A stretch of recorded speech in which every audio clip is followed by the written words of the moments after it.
বেশি বেশি দোয়া ইউনুস পড়েন আর আল্লাহর কাছে ক্ষমা চান। আসমানের মালিক যেই আল্লাহ, জমিনের মালিক সেই আল্লাহ।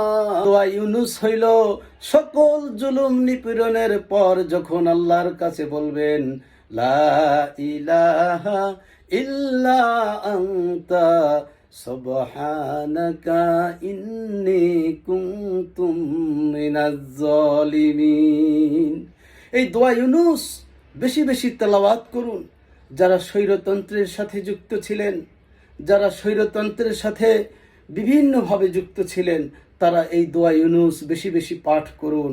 কেননা আল্লাহ পাক বলছেন, যখন তোমাদের অতিরিক্ত পাপ জমে যায়, যখন তোমরা সীমা লঙ্ঘন করো, তখন আল্লাহ পাক কোরআনে কারিমে এই আয়াতের মাধ্যমেই বান্দাকে শিখিয়ে দিয়েছেন আল্লাহর কাছে এভাবে ক্ষমা চাও, আর নিজেকে পরিশোধন করো, নিজেকে শুদ্ধ করো, নিজেকে চরিত্রবান বানাও, তারপর দেশের সেবায় আসো।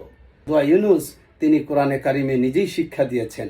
আসুন আমরা বাংলাদেশের সকল ভাই বোন বন্ধুদেরকে বলছি, যারা স্বৈরতন্ত্রের সাথে যুক্ত ছিলেন, যারা স্বৈর শাসনকে দিয়ে বিভিন্ন সুবিধা নিয়েছেন, তারা দয়া করে দোয়া ইউনুস বেশি বেশি পাঠ করুন, নিজের চরিত্রকে সুন্দর করুন, তারপর দেশের মানুষের সেবায় আসুন। সকলকে ধন্যবাদ। আল্লাহ হাফেজ। আসসালামু আলাইকুম ওয়া রাহমাতুল্লাহি ওয়া বারাকাতুহু।